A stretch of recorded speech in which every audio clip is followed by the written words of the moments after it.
All right, welcome along to the RT Soccer Podcast. Raf Diallo here. You can watch or listen to the podcast on rt.ie, YouTube, or wherever you get your podcasts. I'm joined on this Bank Holiday Monday by Keith Treacy and Johnny McDonnell. And there's plenty to chat about, from Derry City's European Odyssey to the latest League of Ireland action, as well as James McClean's welcome at Wrexham and the new Premier League season, which is just around the corner as well. But first, the FIFA Women's World Cup, which every game is live on RT Television and the RT Player. And as we're recording this morning, it's coming towards the tail end of England against Nigeria, and they're right at the very end of extra time. Penalty shootout looks like it's on the cards unless something happens here in stoppage time. But Johnny, you were just talking to me off air there about the red card for Lauren James, and obviously the referee gave a yellow card initially, but once VAR checked it, you saw more evidence than just the so-called stamp. Yeah, I just looked at it when they showed it back again. Everyone was obviously looking at the stamp. It wasn't too bad, but the intention was there to stamp on the player, Abalazi, I think it is, and it was a bit like, don't be tackling me and winning the ball back off me. I just thought it was a bit of arrogance about it. But not only that, it was, as she was getting up off the ground, she's used her two fists into the back of the Nigerian player as well, which is, when you look back at it again, and I think, VAR got it 100% right. Nigeria, for me, have been great. Like, they're well, I don't mean well organised. Sometimes that can be a bit patronising. They've matched everything England have thrown up against them, physically, tactically, all that stuff. And look, England will be happy to get through to get the penalties. They'll have a great chance on penalties. But with the extra player, Nigeria, they just went a bit wild. The right full has gone to play outside left. He played three at the back, two wing backs. So they've had a right go in the second half. But, it looks like England are going to hold out for penalties here.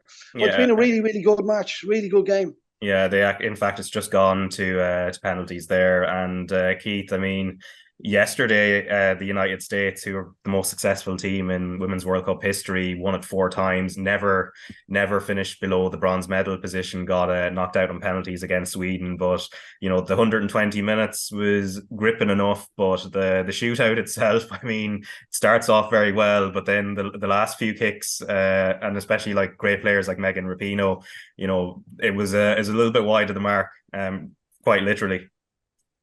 Yeah, literally once one person missed, they all just seem to miss it. They can't, everybody missed that once. But Megan Rapinoe's reaction, I know I've seen her today doing an interview for one of the news outlets, and she's addressed it. She said, I know I'm smiling after, but there's a little bit of dark humour in all of this.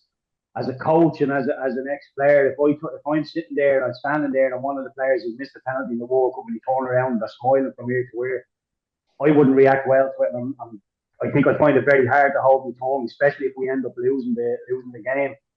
So look, it was just one of those things, but it's literally the width of an envelope, isn't it, that separates the two teams at the end of it. In real time, when I looked at it, I thought that hasn't gone over the line, and then you get the VAR graphic, and it's so tight. But yeah, look, I think the 120 minutes was largely forgettable, but so much drama in the penalty shootout, and it looks like we could get some drama now between England and Nigeria. And like what Johnny said, I'll back her up. I think Nigeria have been really good, and if Nigeria can somehow just win this lottery of the penalty shootout, it makes our point against Nigeria look all that much better again, doesn't it? Yeah, and as they're preparing for the penalties here, Johnny, just with the managerial mindset, what are you looking for players? Obviously, the ones who put their hands up and immediately ask to take one, I guess, are the obvious choices, and I guess also those who are maybe carrying knocks, you might be a little bit wary, kind of putting up for one. Sometimes, like, you'll obviously plan ahead and say, if it goes to penalties, here's our first 5 penalty takers if they're still on the pitch, or if it's getting close to the end of the game. Keith Treacy might be on the bench, and I might put Keith on in the last 30 seconds because I know he never misses penalties, and that's a tactical change that you might have to make right at the very, very end of the game. But it's really down to the individual and the mental. You talk about being in the USA. It's the mental approach and how you deal with it. Some people can deal with it easy, and some people, it just gets to them. Some people enhance it, and it just upsets other people. But it's a lottery, definitely a lottery. And, you just make sure that the players are confident and they go and take the penalty. They get a good strike on the ball. They don't change their mind, all that stuff. But it's just down to the mindset of the player. Yeah, and overall, Keith, as well. I mean, looking at this has been a real tournament of shocks as well. I mean, other than I think Japan are the only former winner that are left standing, and we've seen, like, unfortunately from an Irish point of view, we weren't among those surprise teams getting to last 16s, but it's been a very good tournament that way. Yeah, it has. I think everybody likes that, don't we? From a neutral standpoint, once Ireland gets knocked out, you want to see the underdogs, the so-called underdogs, coming up to the big boys. And yeah, we've seen it time and time again. With obviously the USA getting knocked out. I know with the men, we obviously sometimes we begrudge the English men a bit of success because we know it'll filter across the pond and they won't really shut up about it for years. So with the women as well, sometimes we're maybe begrudging them a bit of success, but it's just because we like to see the underdogs with the English women. They're obviously a very big nation at women's football, so we do like to see the underdogs do well. And yeah, I have to say I'm rooting for Nigeria here in the penalty shootout as well. Yeah, so they're about to kick off here, and we'll obviously keep you up to date with that. Although by the time this podcast goes out, the result will be well known, and they'll be into the other last 16 game that's happened today, also live on RTE two and the RTE player, which is Australia Denmark, will have probably kicked off by then. But just a final point on the World Cup before we come back to the shootout later on, Johnny. Your read on Vera Pauw's situation and the contract. What's your expectation just from the mood music? Do you think that's it and done, and that Ireland, I suppose, will be moving on and looking for a new manager soon? Yeah, okay. Let's take it from the point of view that for Vera, she's qualified Ireland for the World Cup, first time ever. You got to applaud her for that. Whether the players like her or whether the players don't like her, I don't know the ins and outs of it. Whether the association want her there or not, she's done the job. You've got to say well done, congratulations. Is she the right coach or the manager to bring it forward? I don't know. There's been a lot gone on in the last week. It's headline. It's overshadowed us qualifying for the World Cup and getting the couple of results. I don't think there's any going back on this. I think it's moving forward. I think it's have you a plan B in place? Have you got somebody lined up? If they don't, there's a game coming up in September, Raf. I think September's the next competitive game. So they need to have their ducks in a row. They need to be organised and see who they have lined up for this. So, look, I think with all the stuff that's going on, well done, Vera, brilliant. And maybe it's just time to move her on as a fresh start. I said it a couple of weeks ago when we were on. I just think it's brilliant what they've done in qualifying for the World Cup. I think they've won the World Cup by qualifying. If you ask me, I watched them against the French. I spoke about that, how far we were behind the French. So it's what we do from now. This is the starting point. How we go from now in the next 2 or 3 years or 5 years. Can we be in the quarterfinals of the World Cup, in the next World Cup, or whatever it might be, or the Euros? So I think that's where the focus should be and the planning should be. And who they put in place, the coaches that they put in place for the high performance underage girls. We should be looking at girls 12, 13 and 14 now, and in 4 years' time, or whatever it might be, in 6 years' time in the Euros, playing in Euro finals and World Cup finals. So I think that's where the focus should be, and we trying to get to that level. So that's what I'd be really, really concentrating on. Yeah, and the first kick in the shootout's about to take place here. But in the Europa Conference League, obviously Derry City are the team that are still flying the flag for the League of Ireland, and won 5-4 on aggregate against the Finnish side KuPS. 3-3 draw away in Finland. Cian Kavanagh on the score sheet, Raf Diallo as well, and then Michael Duffy with the header. And just as I look up, Georgia Stanway of England has booted her penalty left and wide of the post. But back to the you're smiling. Yeah, anyway, as that goes on, it's still a long way to go. That's one kick. But anyway, as I said, Derry City won 5-4 on aggregate. That's a great result. And now they face Tobol Kostanay of Kazakhstan, and long journey to come this Thursday. But Keith, first on that second leg, I think yourself and Conan were talking last week about Derry needing to play on the front foot, certainly, scoring 3 goals away from home in a second leg in Finland certainly is playing somewhat on the front foot. So what did you make of their performance overall? Yeah, I thought as an attacking performance, it was very good. I think the first thing Rory Higgins will say is he doesn't want to be conceding 3 goals when he travels away from home. But Sometimes with Stephen Bradley and Shamrock Rovers, when Rovers go away from home, obviously with them being in the Champions League rather than filtering down, they played some really, really good teams. So when Rovers go away from home, I was a little bit sceptical about them going toe to toe with people and pressing all over the park, because they could teams that they're playing against can go through you with it like a knife through butter, and we've seen that over Rovers' European campaign. But with Derry and KuPS are a decent team, but they're a counter-attacking team. So if Derry were if they kept the ball well, and when they did lose it in transition, if they just had somebody like Diallo, who's very good at defensive midfielder, just smelling a bit of danger. So look, I think they did really well. They wouldn't have wanted to concede the 3 goals, but to go over there and score 3 themselves and get the draw was a really, really good attacking performance. And I just don't like they're going to beat arguably the best team in Finland over 2 legs. They beat Torshavn over 2 legs. They've gone and got a Kazakhstan team now who are sitting 6th in the Kazakhstan Premier League at the minute.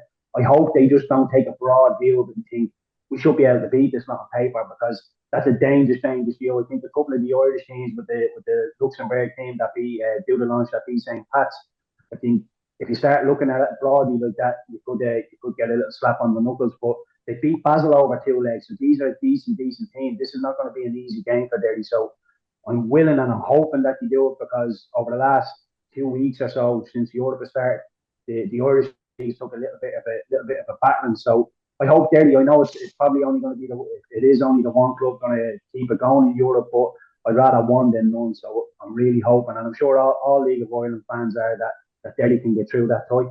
Yeah, and as we're speaking there, Nigeria also missed a penalty, an exact carbon copy of the one Georgia Stanway missed, although England did have gone on and scored their second, and just Nigeria about to take their second kick here, and before we move, and she's blazed it well over the bar, took her points right there. But anyway, Johnny, just on one of the players that I feel has probably made an impact for Derry City has been Paul McMullen. Arrived during the window, seems to have been a really good addition. Put in the cross for Cian Kavanagh's opener in Finland, and really good run. Seems a pretty dynamic player within that squad. Yeah, it's been a great acquisition. He settled in really quickly. We spoke about Derry in recent times about them needing forward players, and sometimes you can panic and pick out someone and sign them because they're available. And I think Rory was patient, and I think that's down to his time as well when he worked at Dundalk. He done a lot of that recruitment for Stephen Kenny as well, so he was nice and patient and got the right player in to fit to the system. And they've been down a few players over the last while as well. You talk about Duffy coming back and getting a goal. Duffy's come back into it, so they're only going to get stronger. So hopefully, with the additions of McMullen and the players coming back from injury, that they can go to Kazakhstan and get a result. But it won't be easy. It's been disappointing that Rovers, Dundalk and Pats went out, but especially for the coefficient and for next year as well. So obviously for the finances of the club also, but just again for the profile of clubs and the players and stuff like that. But it'll be a difficult tie for them out there. As Keith said, they're 6th in the table, but I think Derry have added well to, as I said, with McMullen coming in, and the squad is strengthened now, and they're nearly back to full strength. So it'll give them a chance, Raf. Definitely give them a chance. Yeah, and the other thing I suppose to factor in as well, just Kazakhstan, it's a very, very long way away from here, Keith. So the journey itself will probably take a lot out of them, even not factoring in the team they're coming up against. Because on top of it, as you said, Tobol will be difficult. They have a few Kazakhstan internationals like Baghdad, Kairov, Samat, Zharnbetov and Ramzan Orazov, and they between them have about 30 odd caps between them. So they're these are international players, but it's these long punishing journeys. Maybe the first leg is probably the best. It's probably best that's the first leg, especially with the UCD game getting postponed beforehand as well. But that'll be dealing with that. I suppose that journey will probably be the main thing first.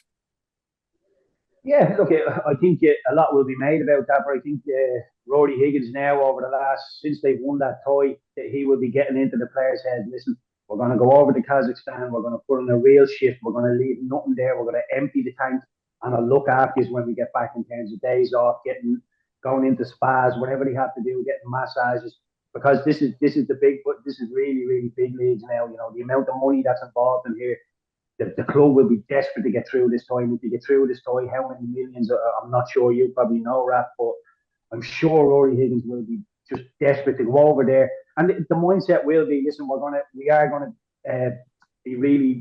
we're gonna be physically empty the tank here. We're gonna run all day long. We're gonna give them nothing. If we lose 1-0, so be it. But we bring them back to Derry with the game still in the balance. And look, I remember we played Minsk when I was at Pats. We played Minsk, and that was a decent way away in Belarus. So we had to go and stop in the middle of Europe somewhere, and then get another refuel the plane, and then go again. So it ended up being about a 7 or 8 hour flight on a little 30-seater charter flight. But the lads dig in. You know what it is. You've been looking forward to this all season. As soon as the fixtures come out and you know you're in Europe, you start looking at this. So I'm sure the Derry players will be thinking it's a long flight, but I'm sure Rory Higgins and the sports science lads will be getting around them, telling them how to look after their bodies, and they'll be doing things properly because, like I say, if they get through that toy, it's mega bucks. Yeah, and then the second leg is taking place at Tallaght Stadium, Johnny, which obviously that's down to the criteria in terms of stadiums. The further you go in these rounds, I mean, again, it's not quite a journey to Kazakhstan from Derry, but it's still a lengthy enough trip, especially for the supporters as well. So, how much of a factor is that? Obviously, we're projecting a little bit far ahead because we don't know what the first leg is going to be like in terms of the result. But obviously, it's not ideal from a Derry point of view. I think Derry have done. I think the pitch hinders Derry up in Derry. I think they speak about it a lot. Rory has spoken about it many times. That their pitch up in Derry, they prefer to be playing on a grass pitch. So I don't think it'd be a hindrance to them to go and play in Tallaght. Pitch is good, proper pitch. The stadium is good, and look, I think it'll suit them. Definitely suit them to go and play in the grass pitch, Raf. Yeah, and just as you say that, England have beaten Nigeria on penalties, 4-2 on penalties after a 0-0 draw, and what that does is they play the winner of Colombia against Jamaica in the quarterfinal on Saturday, 12th of August, 11:30 kickoff. That would be, and that'll be live obviously on RT television and the RT player. And I mean, it was a tough one, Johnny, but it actually really opens the door for England now. Well, I was looking at the game, and I'm not saying a World Cup level, but you've been in matches or you've been in tournaments where you're going, nothing's going right with us here. We've a player sent off. You just need to dig in. You just need to keep it. Be patient. You just need no one else lose the head. We're good enough. We're here, and they just sometimes when you just grind that one out, that'll just give you the confidence to go on. Now, I mean, looking at Japan are a good team as well, so. But it really does open the door for them. Jamaica being a surprise team, I haven't seen Colombia, but I've seen a bit of Jamaica. But just from the England side, I just think that's a release valve for them there. And they go away from the game today. Wow, we got out of this. So lucky to get out of this. Put it behind us and march on. Yeah, and obviously the other quarterfinal today, the other last 16 game today, it'll be Australia against Denmark, which is kicking off very shortly on RT2 and the RT player. But moving on to the SSC Electricity League Premier Division, and we're going to have Pats against Bowes live on RT2 and the RT player this Friday coming, so that's going to be worth watching. We also had Sligo Rovers against Pats on TV. I think you were on commentary for that, Johnny, up in the showgrounds. In the rain, yeah, it was, yeah. Look, there was, Raf, I thought Pats were very good. I thought they controlled the game from the very start. Sligo had a fair bit of the ball without creating any chances. They were nice and comfortable on it. Pats just always looked to me as if they'd another bit, an extra gear, they could go again. And I'd say, Jonathan Daly was delighted not to concede a goal, even though they conceded a penalty in the last kick of the game. But they had lots of chances. Carty had lots of chances. On another day, they could have been 4 or 5, maybe 4 or 5-1. Look, I spoke about Pats a few weeks ago. I just think it's a free hit for them this season. There's nothing expected. Change of manager. You get Europe. The standard for St. Pat should be every year we're in Europe, we're getting to Europe, and I think that should be across the board. I think that's walking the door standard for coaches, players, managers, staff. That should be expected from a club of Pat's stature. And it was a good win. A big game coming up now on Friday against Bowes. Big game. Yeah, for sure. So that result, of course, St. Pat's winning 2-0 away at Sligo Rovers with Chris Forrester scoring a penalty in the 12th minute and then Sam Curtis adding another 20 minutes later. Let's listen to the player of the match, Adam Murphy, and then also manager John Daly. We're both talking to Darren Frehel. Adam, congratulations. How do you feel after that? Yeah, listen, brilliant win. It's a difficult place to come to, and we knew during the week that we'd have to prepare right. I thought we managed the game well. Second half probably didn't have as much possession as you like, but sometimes when you're 2-0 up in the first half, it's just about managing the game. And listen, I thought we done it well, and we're coming away with 3 points, so couldn't ask for much more. You're 1 point off top spot. Are you real contenders, do you feel? Listen, we're just taking it game by game. I think that's the best way to manage a season. We're always looking towards our next match, and this was our next match, and we thought we could get 3 points in it if we performed really well. So listen, we'll enjoy tonight, but we have a game next week to prepare for now. You're one of 2 teenagers in the starting 11 tonight. What is it like for you young guys in this team? Yeah, listen, we're a very young squad. The likes of myself, Sam, both teenagers, Jay, 20, Connor again, 21. So we're a young squad, but I think we've a great mix of senior pros as well, and that's probably what can get us over the line at times. And they're great to learn off. The likes of Chris for me, especially as a midfielder. You're watching them in training and watching them in games, trying to pick up anything you can really off them. But listen, we're a young team, but I think we're where we are because we deserve to be there. John, congratulations. How big is that win for you guys? Oh, it's massive. As we spoke about before the game, it's been a difficult venue for us. They've been a difficult opponent in my time at the club. So very pleased. Thought it was a very good performance. Probably could have been a little bit more comfortable if we were more clinical. We had plenty of chances and then plenty of opportunities to play a better final ball that we maybe we didn't do. So, but no, very pleasing. Delighted for the players. They put in an absolute shift, and clean sheet is huge. Joe Redmond at the back helped with that, and Dino made a great save at 2-0 from Hartman as well. So, no, really pleased. Massive 3 points, and obviously we look forward now to next week against Bows. You're in this title race, aren't you? Have you got a shot at it, do you think? Well, of course, you're never going to shy away from the fact that we're a point off top of the league now. We're thereabouts. We're well aware that the league is tight. I think it's 9 points between top and 6. So I think everybody's in a title race, if I'm being honest. Anyone that puts a good run of results together has got a chance to finish near the top of the league. So we won't get carried away. It's 3 points. We've got a massive game now next week against Bows, and then after that we'll focus on the next game. Yeah, and it's a Derry after that. It's this week or two could make or break our season, couldn't it? Yeah, obviously it's a huge time in the season for us. We're well aware of that again. So, as I said, we knew coming here tonight it was going to be a difficult game. The intensity levels were good. We were clinical enough with our chances. As I said, if we had been a bit more clinical, we would have been a lot more comfortable. All right, so that is St. Pat's manager John Daly there, and not shying away from talking about the potential of being in a title race. Obviously still 4 points behind Shamrock Rovers, but Keith, the key part as well, of course, is Joe Redmond coming back, and they've had their fair share of injuries, especially at the back, but 10 games to go now. That's a key piece of the puzzle at the back. Slotting right back in and didn't seem like he was away, as he obviously he played the cup game as well, but it seemed like he slotted straight back in seamlessly enough. Yeah, he did.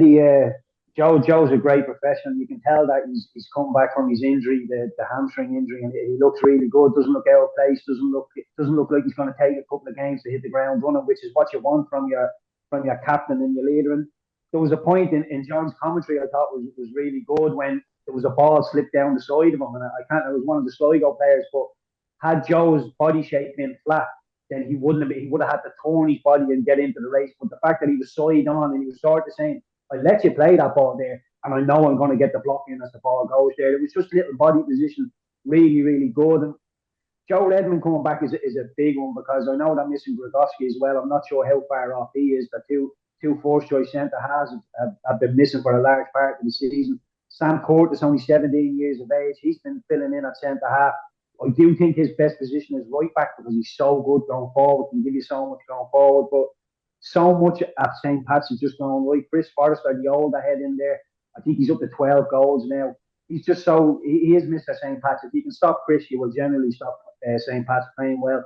Young Conor Carthy, every game I watch of his, he's getting better and better. His holder play is getting better. his general hold-up play, his play in terms of not scoring goals has been brilliant. He just needs to add more goals to his games. If he could do that, I think, you know, clubs across the world, they'll probably even want them back. So even Mark Doyle, Mulready, McClellan, all doing really, really well at the minute. And if Shamrock Rovers keep stucking like he had been in the league, then I think St. Pat's could catch them. But I have to be honest, I do think Shamrock Rovers now, being out of Europe, being out of the FAI Cup, only having the league to concentrate on, I expect Shamrock Rovers to really kick on, and having beaten Cork last night. I know it was only 2-1, it wasn't ultra convincing, but sometimes when you're in that rut, I think they lost the last 5 in the bounce. When you're in that rut, you just have to win the next game, and they've done that, and I expect Rovers to get better from here on in. Yeah, and then the other side of the coin, of course, from that game at the Showgrounds, of course, was Sligo Rovers, who have had a pretty disappointing season by their kind of the standards of recent years. And John Russell was also talking to Darren Frell afterwards. John, you cut a frustrated figure out on that touchline that was set right behind you. What are you disappointed most about tonight? Obviously, yeah, we lost the game. We performed really well at home in the previous 2 games against Bohemians and Cork. You know, to give away a penalty so early in the game, I thought we started quite well. Put you on the back foot going 1-0 down, and in fairness, Pats were good tonight on the transitions. You know, we had a lot of possession at times, but when we gave it away cheaply, they broke quickly with their wingers, and they missed a couple of chances as well. Obviously, we missed the penalty late on, but can't fault the effort of the players. You know, at half time to be 2-0 down, they came out. You had a lot of possession there, Johnny. Disappointed you didn't turn that into. That's the key. Second half, you know, we needed to penetrate more, work the keeper in that final third, and that's been our Achilles heel this year. You know, getting players into dangerous areas. We need to do it more often, and we didn't do that tonight. Thanks. Thank you. All right, so that is Sligo Rovers manager John Russell, and as I said, a bit of a disappointing season for the Bit of Red. Now, Keith, this came off the back of Max Mata's confirmed departure to Shrewsbury Town. Of course, he's been their top scorer, and Pedro Martelo, Portuguese forward, who came in and played as the target man, missed a couple of chances during the first half, but you know, when you look at Martelo's performance and the void that's left up front for Sligo, would you worry for them a little bit? Because obviously they have a little bit of a cushion to Cork City, but still, you know, they're probably looking backwards more than they are up the table. Yeah, I do think they're looking over their shoulder rather than up, Raf. You know, the one thing, it would be like a real gut-wrenching feeling seeing Max Mata leave the club, because he was the one player that other teams would have had to talk about every time they're playing Sligo. Right, we need to deal with Max Mata because he's the player that Sligo had that could hit the back of the net. They've taken him out of there now, and like they said there, they keep the ball for large periods, but they're not productive with it. And if teams are going to keep the ball for 60-70% of the game, and they're not getting shots off, and they're not open goalkeepers, then having the ball becomes your own worst enemy, because teams will start to press it and pick you off. And like Johnny Russell said there, they Pats were good. When they did win it, they went straight for the jugular, and in transition, Sligo just couldn't deal with them. So, yeah, I don't know what they can do. I don't fear for them, Raf, in terms of relegation, getting involved in that. I think they're still too good for that, and the types of UCD and Cork is still a bit of a buffer to them. But yeah, look at everybody. I think where Shelbourne are at the minute, if you can just dig your heels in and somehow get north to Shelbourne, then you're doing all right in the league. But Shelbourne, like I said, are doing really, really well.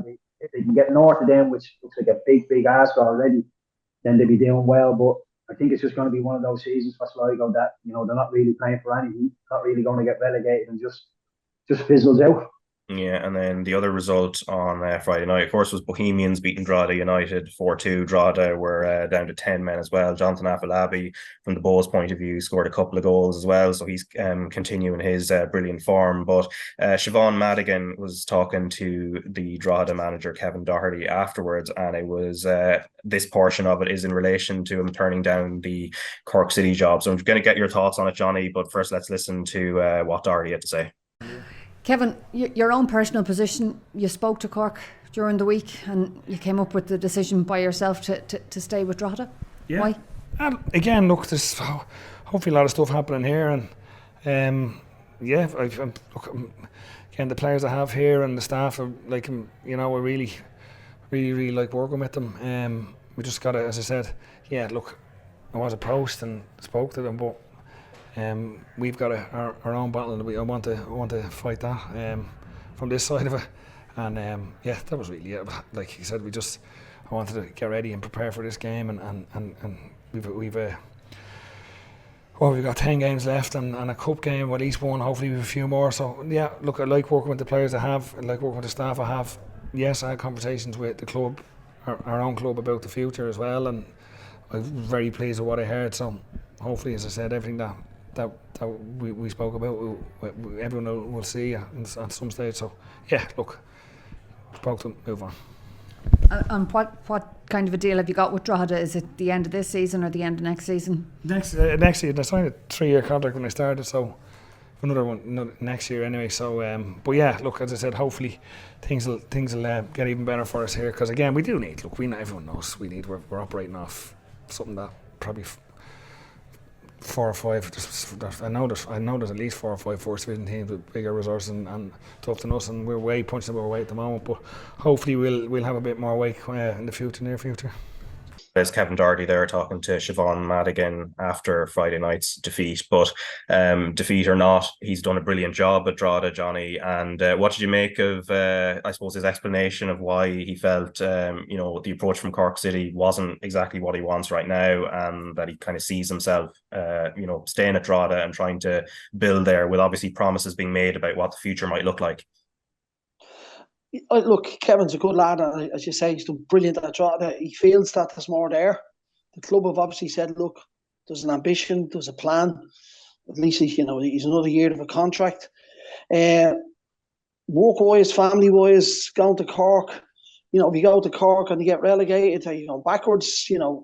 Drogheda, what he's done in Drogheda and keeping them up in the last few years has been brilliant. Listening to him, what he just said there at the very end, it's crazy to think that there's teams in the first division have a bigger budget than Drogheda United. I can't believe that. I really can't. So, if they say, if Drogheda say they have a plan and an ambition for the next few years, well, then they need to stand over it. And Kevin has obviously been convinced by it. He's a good lad. He's a bright lad. You hear him talking, he's calm, he's nice and relaxed, he doesn't get too flustered about things. And I think he's probably made the right decision for himself. I think Drogheda will stay up. They have a better chance of staying up than Cork, and I think that's really important for them as well. Can he get players into the club? And can he get if Drogheda finish ahead of Rovers this year? I just like a Rovers, apologies. Sligo Rovers. I don't think they'll up past Shelbourne, as Keith said. I think Shells are going to be adding on. But priority for them and for Kevin is to keep them in the division. So I think, he's probably looking and saying Cork will be relegated and I just don't want to be in the first division next year. And it will take them 2 years to get back out of there. You see what's happening with Waterford and Galway as well, how long it's taken them to bounce back and get into the Premier League. So, yeah, I think his explanation was clear, concise, and I think he's made a good decision. Yeah, and then the other side of that result, of course, Bohs winning, scoring 4 goals, but not the most convincing display overall. I mean, good in attack, but obviously, given the fact that Drogheda were down to 10 men and it was happening at Dalymount Park as well, Keith, and also to note, Bohs had a lot of goals disallowed as well, but still, they probably, when you're playing against 10 men, you're probably hopeful of, winning a little bit more convincingly than that. Yeah, it was a crazy game, Raf. There was about 30 seconds into the game, Bohs scored, and they should have scored just before they scored. It was real. Drogheda might as well have said in the dressing room for the first 2 minutes. They just didn't turn up. They gave Bohs a chance after 30 seconds, and from the resulting corner, 8 of their players ran to the front post, and the Bohs player just ghosted in around the back, the big centre half with a lovely finish, and you're just thinking, that's diabolical stuff. You're coming to Dalymount, keep it tight, give them nothing, you're 1-0 down within a minute. And after that, I was thinking, I think Bohs could steamroll Drogheda here, but Drogheda just got back in the game, just wrestled it. I really like Darren Markey on the ball, keeps it really well. Kyle Robinson up front was a great outlet for him, hit the post with his left foot, was chasing things.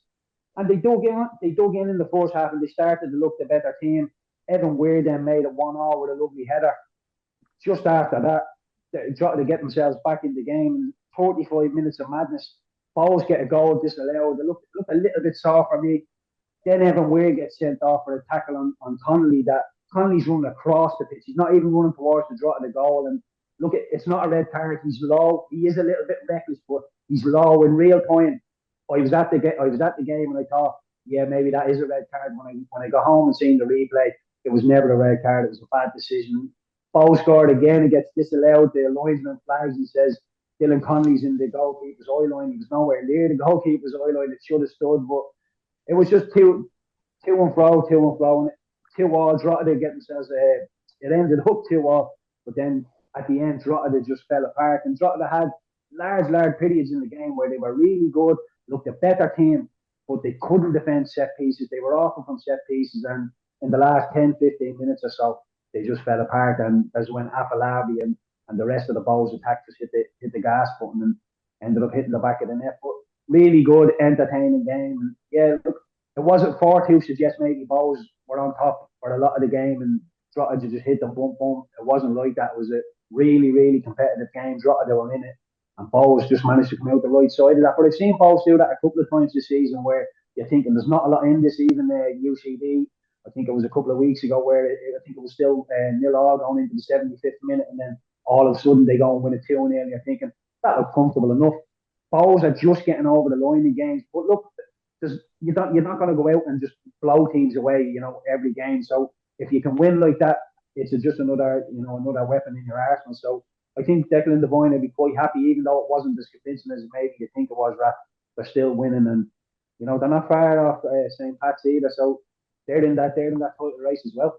Yeah, and then on Sunday, Dundalk and Shelburne drew 1-1. We'll talk about Martin's free kick as well, because that was brilliant. But they're also in the, as you mentioned earlier, Keith, a crucial win for Shamrock Rovers in terms of they've had a terrible run, but beaten Cork City 2-1 at Tallaght Stadium. And the goals in that one, Johnny, I mean, Graham Burke's finish, brilliant. And then Barry Coffey's as well, albeit maybe the wall could have been in maybe a different position from a Shamrock Rovers point of view, but still, if you don't take a shot, you don't score. And then Liam Burt as well, he's had a difficult season since arriving, but that's one hell of a way of sort of having a little bit of redemption, like a solo goal.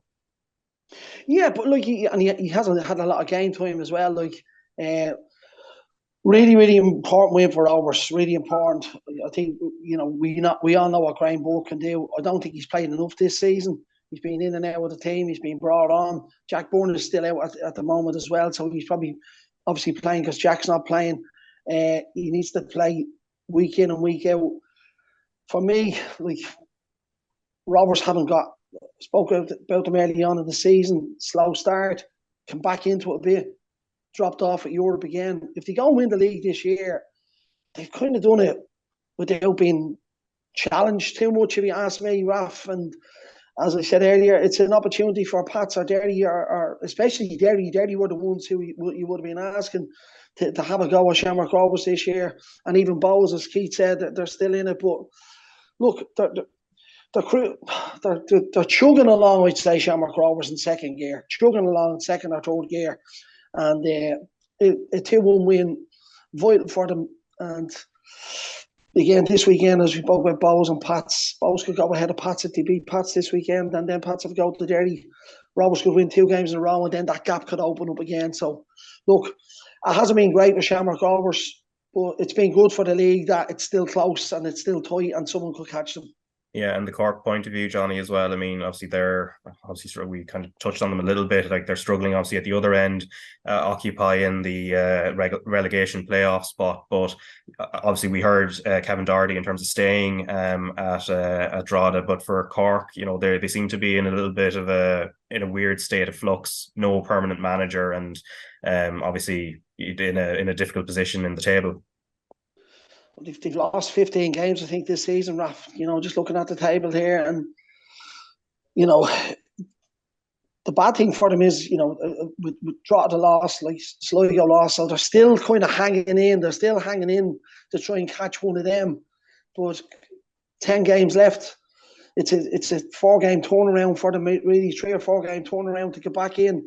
And with losing 15 matches out of 26, that not likely going to happen unless there's a massive change of form. So I just think it'll stay around the same. I think unless the wheels fall off Drogheda, that's the only thing they can hope for. With Liam Buckley there doing the 2 jobs, management and trying to run the director of football and all that, it's not ideal. The takeover of the club, all these things take time. again, getting back to what Kevin was probably looking at all this as well, and it's going to be difficult for them. It's going to be I think it'll be the playoffs for them, and I wouldn't like to be playing Waterford United in the playoff if that's who they're going to be playing. Yeah, and then of course touched on Dundalk and that John Martin free kick, Keith. I mean, he stood over it Ronaldo style, and the technique was pretty much that. Like, that's an unbelievable goal. Yeah, it was a lovely strike.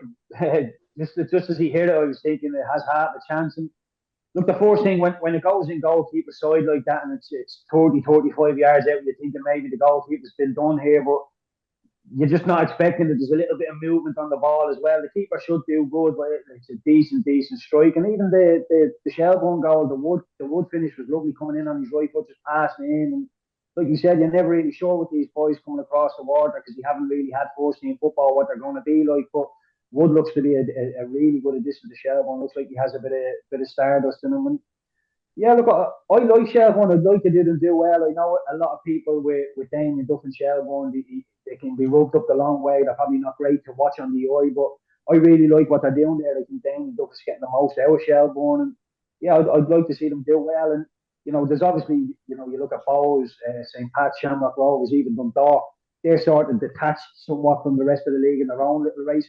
So to get Shelbourne into the mix there, I think it'll be better for the league again, and it just makes everything stronger. So yeah, long may it continue. Really enjoy watching Shells doing what they're doing. Yeah, and Harry Raf, just on that, Raf, sorry, just while I'm thinking of it, you know, with Shelbourne, you know, Damien has them playing the way he plays, and we spoke about this, and they're so hard to play against. They're organised, but they do need to start adding, you know, Wood coming in. They need to start adding players in, especially around midfield where they can get on the ball and control games. And I think, you know, if Shelbourne can add a player or two, they'll be well up there in the mix over the next year or two. Yeah, and I think the only issue with Harry Wood, apart the goal, brilliant. The goal celebration with the worm, I'm not too sure. Other people can judge that, but the flip. Sorry, say that again. You usually see people do that the last dance in Coppers, don't you? Doing the worm in the middle of the dance floor. I haven't entered that establishment in a very long time, so. And neither have I. Although maybe I should go back and try out some moves there. But the flip side of it from a Dundalk point of view, Keith, was obviously the big news during the week was Daryl Horgan coming back. He's obviously had a really good career at Dundalk, and then since then as well, when he's gone across to England and Scotland, and coming back on a 2.5-year deal, obviously playing under his former teammate now, Stephen O'Donnell as well, has won 17 Ireland caps, huge experience. This is obviously just the first game back, but what's the impact you're expecting from him now over the run in and then going into next season?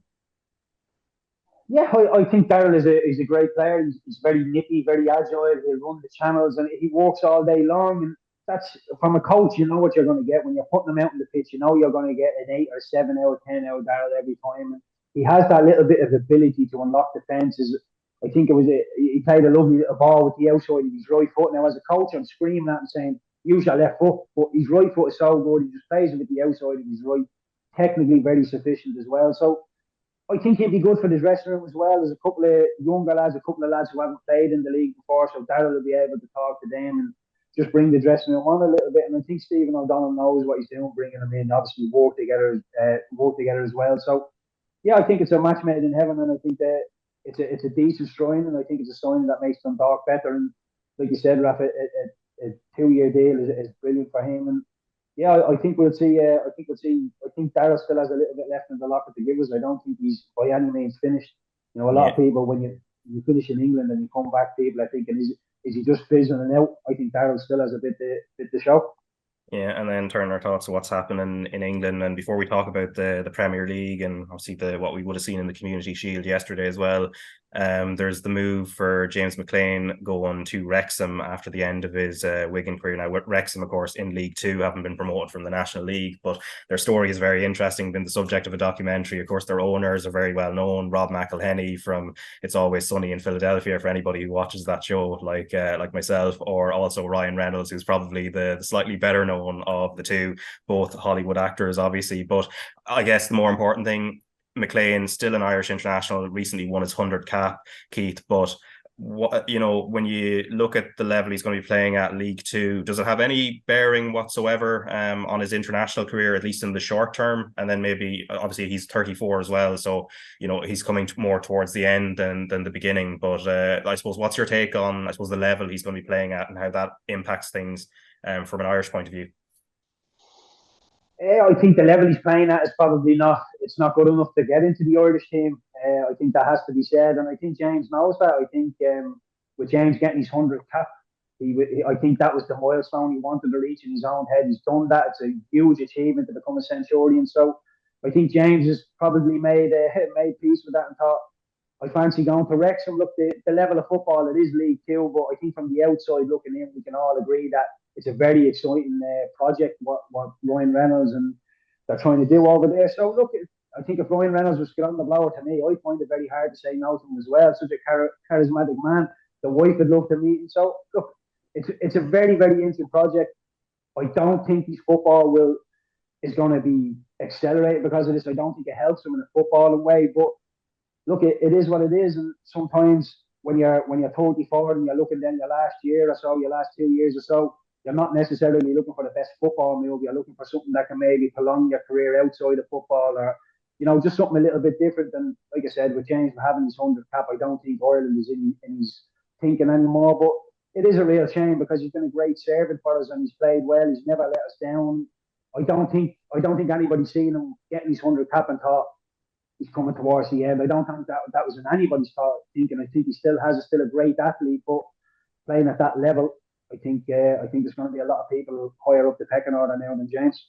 Yeah, but in the short term, do you kind of think, at least in this qualification campaign, given we're sort of halfway through and then there's only like those windows in September, October, November, that he'll be definitely involved in those anyway, but it's more the effect will be longer term once we go into next year? Yeah, possibly, Raf. To be honest with you, I know Ryan Manning. I'm not so sure what's happening with him. I know he's been called into Irish teams. He's not coming in. He's been injured. Ryan Manning for me is straight away put him in. Even I'm not so sure what's happening with Enda Stevens either. But Alan Brown can play left back. There's a lot of players that we can't put in them positions. Even Doherty can go over the left back when Seamus is there. He can play right wing back, centre half. So there's a lot of things that can happen in the short term. Why not put him into the squad? He's great to have around. He can still do a job for us there at left back, left wing back. So why not? But I do think when we start getting into it, I think this qualifying campaign is already gone. I think we can all probably say we're just playing for a bit of pride now. But yeah, so if James was to play in them games, I don't think anybody's having a problem. But I think in the long term, lads that are in the Championship, Premier League, on the bench in the Premier League, even League One, they've got to be knocking down Stephen Kenny's door and saying, I'm playing at a higher level every week. After you've got to be having a look at me. So in the short term, maybe he will still, reel off a couple of more caps, but I think this is the beginning of the end of his international career. And the Championship had already started, of course, of the weekend. Adam Ida and Will Keane were among the scorers from an Irish point of view in their respective games. And of course, Aaron Connolly now moved permanently 1 year deal to Hull City, Keith. And I think there was a clip doing the rounds, Shane Duffy's tackle on him during the game between Norwich, where Shane Duffy's making his competitive debut, and then also against Hull. It was blood and thunder stuff, although I think both players took it well. Obviously know each other quite well from their time at Brighton. But what you make of where Aaron Connolly is at as well in terms of his career and the club he's at, and the fact it is a 1 year deal as well? Well, look, I think Hull is a decent standard. Obviously, he was on the bench in the first game of the season in the Championship. But I'd say again, Sean Dyche said to me years and years ago, Keith, it takes a second to get a reputation and a lifetime to lose it. And I think Aaron has just got this reputation of being a bit of a jack the lad. That's the reason he's getting a 1 year deal at Hull, because they're not so sure which way it's going to go. And if you look at Aaron in just a footballing sense, Aaron's a brilliant footballer. He's a lot of talent.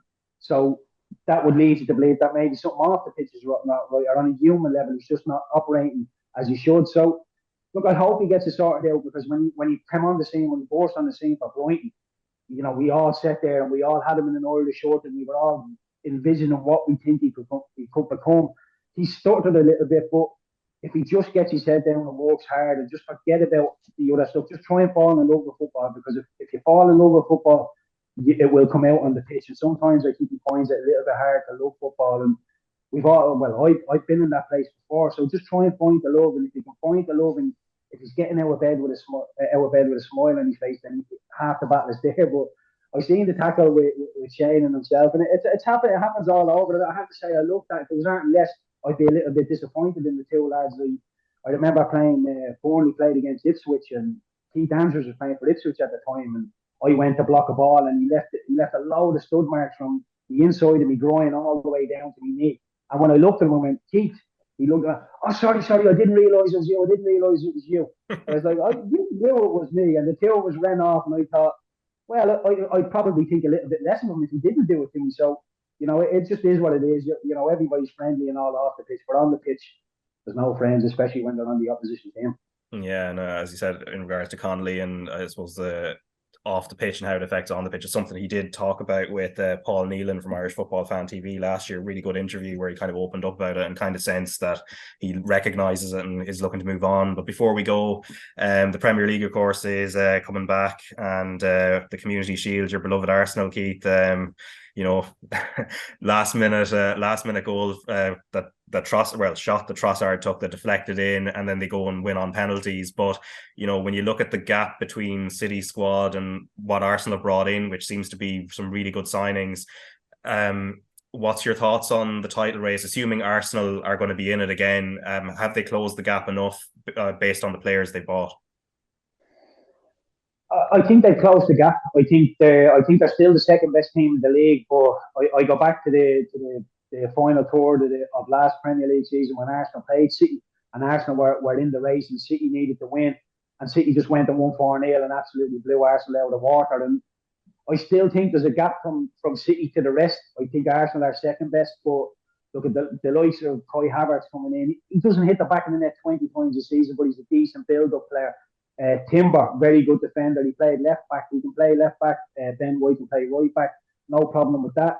Declan Rice coming in. I know that he's coming in for a bit of stick, 105 million for the defensive midfield player.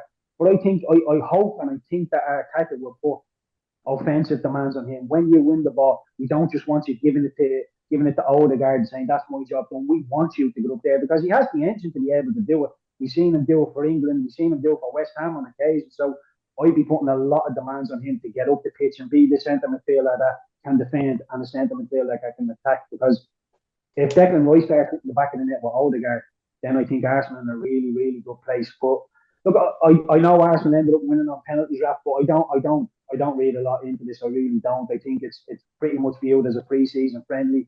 Kevin De Bruyne on the bench. I know City were strong, but not as strong as they could have been. And yeah, when you look at John Stones popping into midfield, it's going to be the same old City, and it's so hard to defend against. You look at, I did think Gundogan was going to be a miss.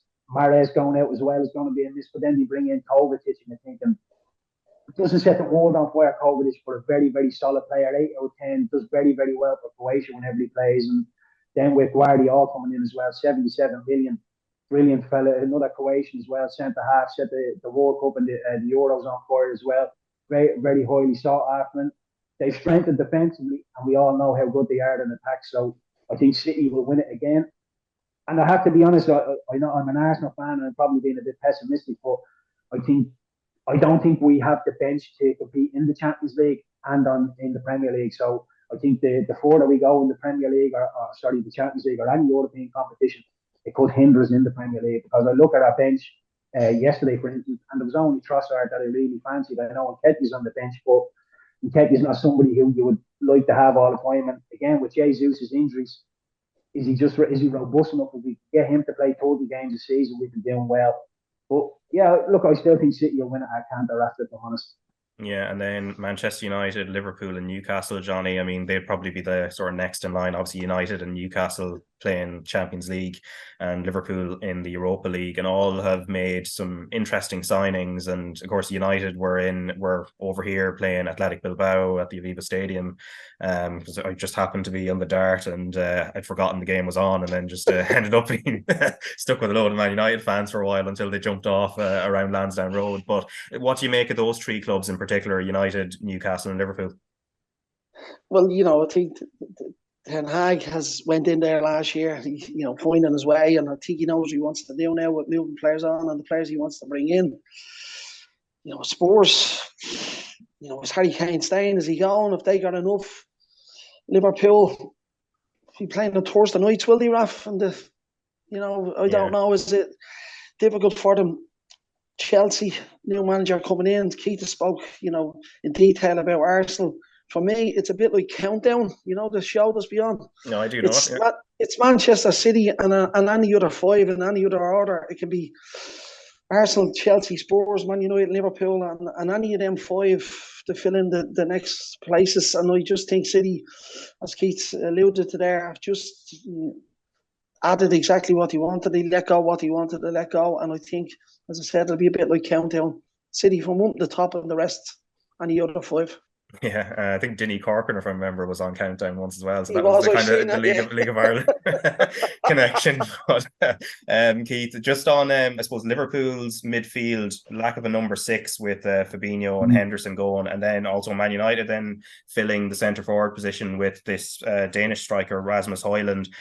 It leaves both clubs in intriguing positions, I suppose, in a completely different way. Yeah, well, I think with Højlund going into Manchester United, I think we all agree they wanted Harry Kane, but they just got priced out of that. 72 million for Højlund. I think he scored 10 goals last season for Atalanta, so they bought an awful lot of potential. He wasn't the name that was on the tip of everybody's tongue when United were looking for a striker. So, look, he seems a decent player, but is he going to go and set the Premier League on fire? I'm not sure, but what a lot of people do now is they take Haaland and you think, right, well, let's see how he compares to Haaland. Haaland's out doing his own thing. Don't be comparing him to Haaland. He's not an Erling Haaland. He's not in that bracket. But look, we'll just have to wait and see with him. I think Mason Mount is a good signing. I think he brings United on a little bit. I think Onana is a good one because the De Gea one was just lingering and lingering. Every time he made a mistake, it seemed like the whole world was jumping on his back. And when that starts to happen with a goalkeeper at a club, it's time to move on because the fans just aren't happy with you. So Onana coming in, I think, is a good one as well. But to go to Liverpool, look, McAllister, World Cup winner, I think he's a brilliant signing in the door. Can't wait to see him play. But Fabinho, Henderson, Firmino, and Milner all going out of that dressing room. I'm not talking about, actually playing on the pitch, but there's a lot of standard setters, there's a lot of leaders there. And I know Van Dijk and Alisson are still there, but I don't think they're natural leaders like Henderson is, like Fabinho was, like Milner was. Them lads going out of the dressing room, I just fear for Liverpool a bit. An awful lot of talent, but an awful lot of new bodies coming in and new faces coming in. Are they going to play this rock and roll style of football that Jurgen Klopp demands? Are they going to be standing on the halfway line again? Is Trent going to be popping into midfield? I just think there's an awful lot of question marks over Liverpool. And look, it could all click. It could all go really, really well. And I think a good season for Liverpool is top 4. I have to be honest. I think they've strengthened this season, but I think an awful lot of the Premiership is strengthened. I expect Chelsea to be a lot better. I know there's a big turnovers in terms of ins and outs, but I think Pochettino will get that right. He has a track record of getting younger players on side and just getting them playing away at football. So I expect Chelsea to be better. I think Arsenal will be strong. And I think Newcastle will do okay. I think the Tonali coming in from AC Milan, the Italian under-21 international. Can't wait to see him with Bruno Guimaraes, Harvey Barnes on the wing as well. I think Newcastle have strengthened quite well as well. So, yeah, look, I think even to go back to Spurs, obviously being an Arsenal fan, Madison Solomon, Mona Solomon is a brilliant footballer from Shakhtar Donetsk coming in. Was on loan at Fulham. Kulusevski's made that full time as well. But it all hinges on Kane. If Kane goes out that door, if you take 20, 25 goals out of that Spurs team, I'm thinking they could finish, between 10th and 12th, somewhere like that, outside Europe, really, really poor. And if you take that 25 goals out, Kane's 25 goals out of Spurs last season, what sort of trouble would they be in this season? Yeah, and then I think Casemiro as well for United. If he doesn't stay injury free for United, I don't think they have a replacement in midfield for the work that he does for Man United as well. I think he's bringing Højlund in, but if Casemiro doesn't have the same type of season as he has last year, that definitely will affect United this season. Sorry, Raf, go ahead. Yeah, because actually you mentioned Casemiro. Every time he got sent off or was suspended their results would dip until he comes back. So it's an interesting one. I mean, it's one of those, there's a lot of focus, and obviously Rashford's brilliant in that, but there's a lot of focus on the forward players, but Casemiro is a real linchpin in there. But at the other end, the expected relegation battle, we won't know obviously until things kick off, but obviously Everton survived just about, Johnny, last season. Their transfer business, not much seems to be going on. Everything that's happening with the boardroom, there hasn't been any change. Wolves, we talked about recently as well on the podcast, are they're a little bit, with Matt Doherty going back, they've kind of tightened the belt a little bit. And then you've the promoted clubs, Burnley under Vincent Kompany, you've Sheffield United, and of course we'll be keeping an eye on John Egan. And then you mentioned Luton Town earlier as well, and they're a bit of a wild card. Don't know what to expect from them really, because some of these clubs, they can be a real surprise package the first season they come up without any pressure, or it can go the other way as well. But what's your thoughts on that end of the table, and who's in more danger? I think Everton have spent a lot of money over the last while, and they haven't spent it wisely, and they're probably sitting tight, and you're looking at what's around them and saying, like, can we consolidate here? Can we just make sure again we stay up, get the club, get us sorted out boardroom level, get us sorted out managerial level, players. So I think Everton will be all right, because they got the fright from last season, and they need to start the season well.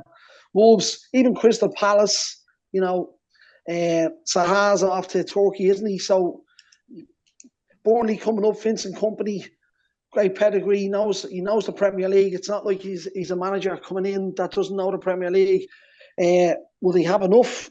Maybe. Sheffield United and Luton, probably the two. But and then there'll be a surprise as well. There will be a surprise team that will drop into that relegation zone. But I think for the teams that we're speaking about, it's vital that they get off to a really, really good start. Get out of the blocks, get the points on board early, and just get ahead and build up a bit of confidence. And then you can stutter along with a draw here, a couple of losses and a win. So I think that's important for the teams at that end of the table. Yeah, and Everton, of course, will have a new stadium start next season at Bramley Dock, Keith. But I guess the biggest asset that they have will be Sean Dyche. I mean, he knows how to keep a club up. Obviously, his time with Burnley, and and you've spoken about what type of manager he is as a man manager as well. He's more important than any of the players they'll have there.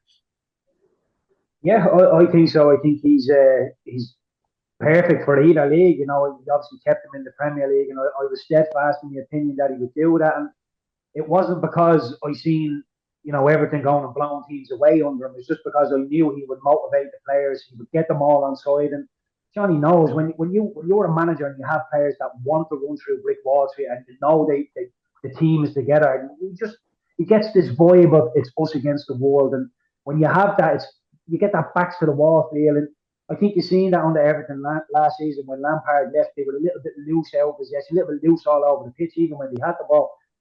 But Dyche just went back to basics. So we're going to be really hard to beat. We're going to get the fans on side. We're going to get some sort of a connection with them. And I know the off the field stuff is still rumbling on. It's not great, but Danjuma coming in, if Dyche can just get them defensively solid, like I think he will do. He's had a full pre-season with them now. He knows what they want. They won't give any goals up cheaply. It'll be like the old Burnley, very, very rigid. But if Danjuma can come in and score a couple of goals, then I think Everton will be fine. Well, look, I'm like Johnny. I think it could be anybody. I think Everton they will flirt with it, but I think ultimately they'll be okay. But you look at Luton, Sheffield United, Burnley, Forest, Bournemouth.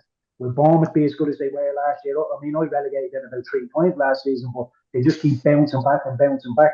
And they've changed manager as well. I think that might be the thing, because the manager that was there towards the end of last season had done a really good job in stabilising them, and then they've gone and sort of moved on. Yeah, well, Gary O'Neill was excellent.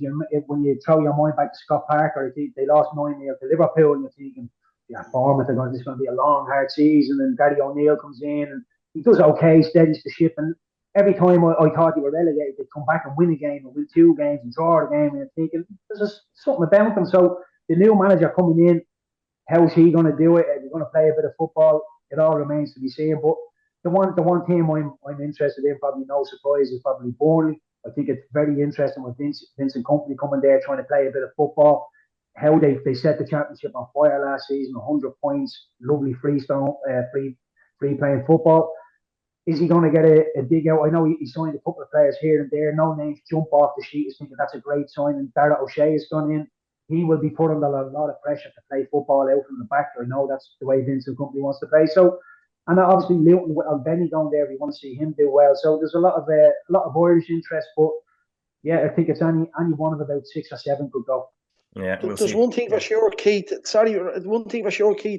Everton will come back after pre-season very, very fit, and you'd know that with Sean Dyche.